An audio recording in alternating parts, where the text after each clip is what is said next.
Hello, everybody. I'm David Stradley, producing artistic director of Delaware Shakespeare, and excited to be joined with Lorenza Bernasconi, who is playing the ghost for us in our reading this coming Thursday of Hamlet El Príncipe de Denmark. Thanks for joining us, Lorenza. Of course. Thank you so much for having me.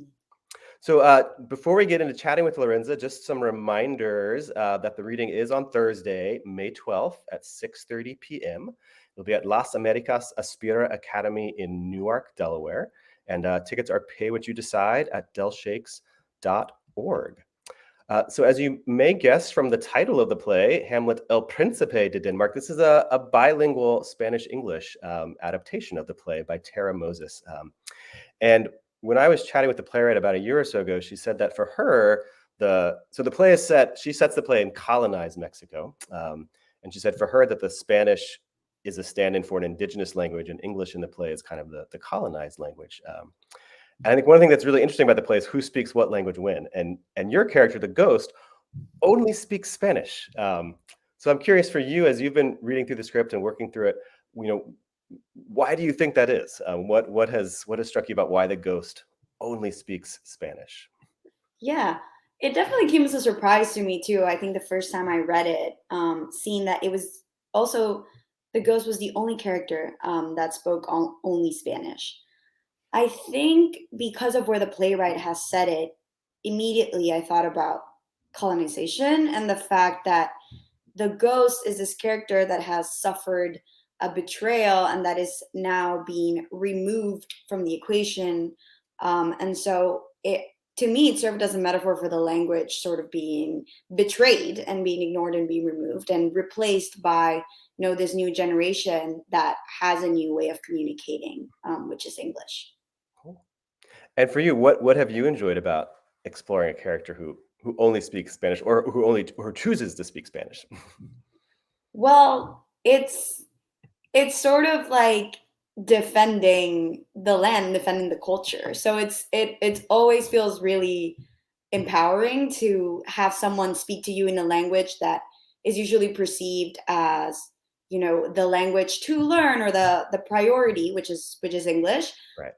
And to answer back in Spanish and sort of assert the importance of the culture still being present and not giving into, oh, I'm going to switch into English and help you, but rather like sticking with tradition, which is what the ghost really wants. Cool. So I don't speak Spanish at all, but it's been fascinating for me to listen to rehearsals and seeing how the language is used. For someone who doesn't speak Spanish, how do you hope they'll experience the Spanish only sections? Well, I mean, I hope fully and and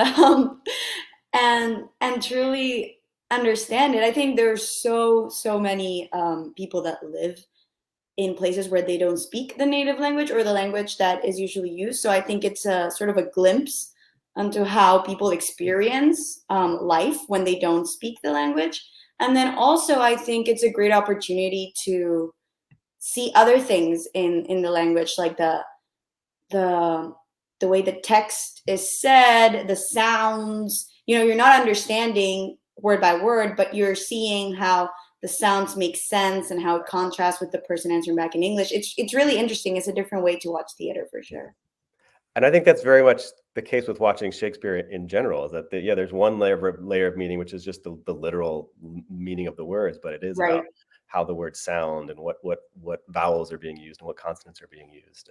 So now on the flip side of that, if a Spanish speaker is attending the show and perhaps is someone who's intimidated by Shakespeare, how do you hope the Spanish language sections will kind of influence their experience of seeing this Shakespeare play?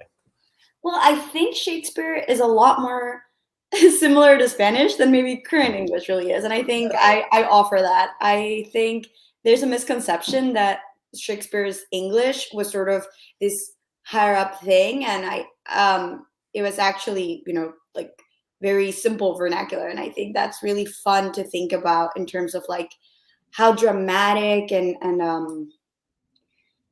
how very straightforward it was. It sort of, to me, reminds me of like telenovelas and stuff like that. So I think, yeah, sometimes it's even more visual, and I think that that's helpful for someone whose English isn't their first language. Well, I'm super excited to see this on Thursday, and glad that you can be a part of it. And just a reminder for folks that, again, the reading of the Spanish-English adaptation by Tara Moses, Hamlet, El Príncipe de Denmark, will be this Thursday, May 12th at 6:30 at Las Américas ASPIRA Academy in Newark. And again, tickets are pay what you decide at delshakes.org. Thanks so much for your time today. Of course, thank you so much. Everyone in this is incredible, so I'm excited for everyone to be there.